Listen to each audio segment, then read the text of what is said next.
Hello friends, welcome to our channel. तो कैसे हैं आप लोग? आई होप आप सभी अच्छे होंगे। तो फ्रेंड्स, आज के इस वीडियो में हम लोग बात करने वाले हैं झारखंड पॉलिटेक्निक 2024 में जो आप लोग का कॉलेज में एडमिशन होगा। तो एडमिशन के टाइम आप लोग को जो है कौन कौन सा डॉक्यूमेंट्स का जरूरत पड़ेगा उसके बारे में बात करने वाले हैं। तो देखिए, अभी जो है आप लोग का एग्जाम खत्म हुआ है, अभी जो है रिजल्ट आ जाएगा कुछ ही दिनों में। एंड जैसे ही जो है रिजल्ट आएगा उसके बाद जो है आप लोग का काउंसलिंग स्टार्ट होगा। काउंसलिंग स्टार्ट होने के बाद जो है आप लोगों को कॉलेज में एडमिशन कराना पड़ता है। तो आप लोग जो कॉलेज में एडमिशन कराएंगे, तो एडमिशन कराने के टाइम आप लोग को जो है कुछ कुछ डॉक्यूमेंट्स का जरूरत पड़ता है कि आप लोग जब जाए कॉलेज में एडमिशन कराने तो वो डॉक्यूमेंट्स आपका कॉलेज में जो है देखता है, कॉलेज में सबमिट लेता है। तो वो डॉक्यूमेंट्स अगर आप लोग अभी से बनवा के नहीं रखेंगे तो आप लोग जब एडमिशन कराने जाएंगे तो आप लोग को दिक्कत होगा। और कुछ कुछ डॉक्यूमेंट्स जो है बनने में टाइम भी लगता है। तो उन डॉक्यूमेंट्स के बारे में आप लोग को अभी से पता होना चाहिए। अगर पता नहीं होगा तो बाद में फिर आप लोग को दिक्कत होगा, डॉक्यूमेंट्स बनने में टाइम लगेगा एंड एडमिशन के टाइम जो है आप लोग उसको सबमिट नहीं कर पाएंगे, जिसकी वजह से जो है आपका पॉलिटेक्निक में अच्छा कॉलेज मिलने के बावजूद भी जो है आपका एडमिशन रुक जाएगा। तो इसीलिए आप इस वीडियो को पूरा देखिए और ये जानिए कि आप लोग को जो है कौन कौन सा डॉक्यूमेंट्स का जरूरत पड़ेगा। जो डॉक्यूमेंट्स बनवाने का जरूरत है वो डॉक्यूमेंट्स जो है आप अभी से बनवा लीजिए। तो उससे पहले अगर आप लोगों ने अभी तक हमारे चैनल को सब्सक्राइब नहीं किया है तो जल्दी से चैनल को सब्सक्राइब कर लीजिए, साथ ही जो है बेल आइकन को भी प्रेस कर दीजिएगा। और हाँ, आप लोग जो है पॉलिटेक्निक से रिलेटेड और जानकारी के लिए नीचे डिस्क्रिप्शन पे हमारे टेलीग्राम ग्रुप का लिंक है, वहां पे आप लोग ज्वाइन हो जाइए। साथ ही मुझे इंस्टाग्राम पे भी फॉलो जरूर कर लीजिएगा, लिंक डिस्क्रिप्शन पे है। और इस वीडियो को देखने के बाद भी अगर आप लोगों को कुछ डाउट हुआ तो वो कमेंट में जरूर लिखिएगा। तो देखिए, सबसे पहले बात करती हूँ कि जो डॉक्यूमेंट्स आप लोग को एडमिशन के टाइम चाहिए। तो सबसे पहले जो डॉक्यूमेंट्स चाहिए वो है आपका जो पॉलिटेक्निक का एडमिट कार्ड है। जब आप लोग पॉलिटेक्निक का फॉर्म फिल किए थे, एग्जाम के जस्ट पहले आप लोग का जो है एडमिट कार्ड आया था, तो उस एडमिट कार्ड का जो है वो ओरिजिनल एडमिट कार्ड आप लोग को चाहिए होगा, जो आप लोग वहां पे लेके गए थे एग्जाम देने के टाइम। एंड वहां पर जो है कॉलेज के टीचर जो है वहां पे सिग्नेचर किए थे, वही ओरिजिनल डॉक्यूमेंट्स जो है आप लोग को कॉलेज में सबमिट करना है। तो वो डॉक्यूमेंट्स को आप लोग अच्छे से संभाल के रखिएगा। तो पहला डॉक्यूमेंट हो गया पॉलिटेक्निक का एडमिट कार्ड। देन जैसे ही आप लोग का रिजल्ट आएगा, आप लोग का जो है वेबसाइट से एक रिजल्ट कार्ड डाउनलोड होगा जिसमें लिखा होगा कि आप लोग को जो है कितना मार्क्स मिला है कौन से सब्जेक्ट पे। तो वो रिजल्ट कार्ड भी आप लोग को चाहिए, वो भी कॉलेज में जो है लगेगा। देन तीसरा जो डॉक्यूमेंट्स है वो है आप लोग जैसे ही आप लोग का रिजल्ट आएगा उसके बाद जो है आप लोग को काउंसलिंग करना पड़ेगा।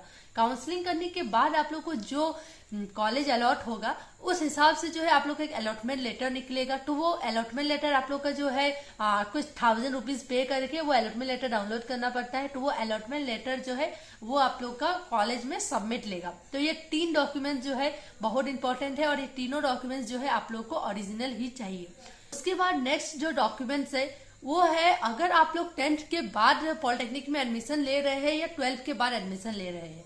अगर आप 10th के बाद पॉलिटेक्निक में एडमिशन ले रहे हैं तो आपका जो है 10th का जो एडमिट कार्ड है वो लगेगा।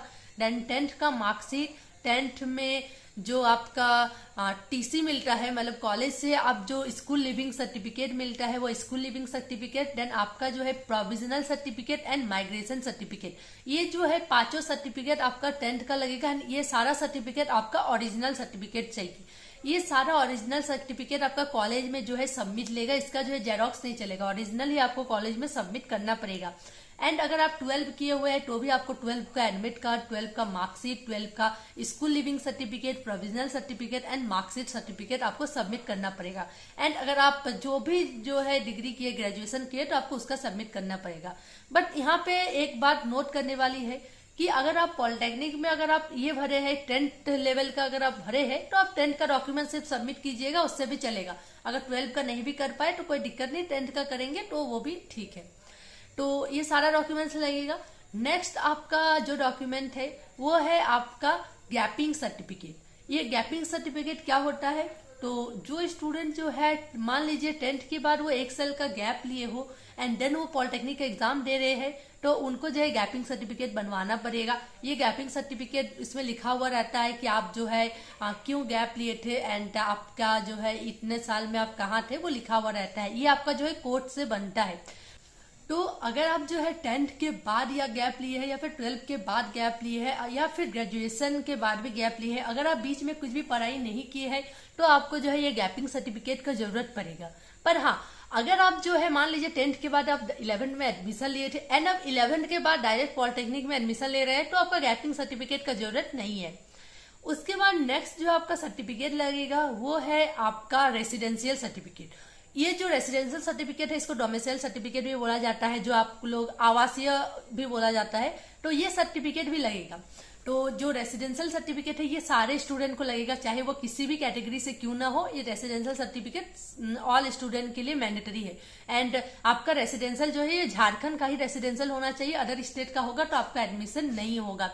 रेसिडेंशियल सर्टिफिकेट जो है ये बहुत ज्यादा इंपॉर्टेंट सर्टिफिकेट है। अगर आप लोग के पास नहीं है तो ये रेसिडेंशियल सर्टिफिकेट आप जाकर बनवा लीजिए, आपका ब्लॉक से ये बन जाएगा। सीओ, एसडीओ, डीसी किसी का भी जो है ये चलेगा, बट आप लोग जो है अभी से इसके लिए अप्लाई करने दे दीजिए। रेसिडेंशियल सर्टिफिकेट का जो है कोई टाइम लिमिट नहीं होता है, ये आपका एक बार बनवा लीजिएगा तो ये आपका जो है पूरा लाइफ चलते जाएगा, इसलिए आप लोग इसको अभी से जो है बनवाने दे दीजिए। उसके बाद नेक्स्ट जो सर्टिफिकेट है वो आपका है कास्ट सर्टिफिकेट। तो कास्ट सर्टिफिकेट जनरल वाले स्टूडेंट को नहीं चाहिए, ये आपका एसटी, एससी, BC1, BC2 इन कैटेगरी वाले स्टूडेंट को चाहिए। बाकी जनरल वाले स्टूडेंट को कास्ट सर्टिफिकेट का जरूरत नहीं पड़ता, उन लोग का कास्ट सर्टिफिकेट बनता भी नहीं है। नेक्स्ट जो सर्टिफिकेट है वो है आपका EWS सर्टिफिकेट। तो EWS सर्टिफिकेट उन स्टूडेंट को चाहिए जो स्टूडेंट को जो है EWS कैटेगरी से सीट मिला है। जनरल वाले स्टूडेंट जो है बहुत सारे स्टूडेंट EWS कैटेगरी में आते हैं, तो अगर आप लोग जो है फॉर्म भरने के टाइम EWS कैटेगरी को यस किए थे तो आप लोग क्या कीजिएगा, जब आप लोग रिजल्ट आएगा तो आप लोग को वहां पर देखने को मिलेगा कि आप लोग यस किए थे या नो किए थे। या फिर जब आप लोग काउंसलिंग कीजिएगा ना तो काउंसलिंग के टाइम भी जो है आप लोग का जब आप लोग का अलॉटमेंट लेटर आएगा वहां पे आप लोग को लिखा हुआ रहेगा कि आप लोगों को कौन से कैटेगरी से सीट मिला है।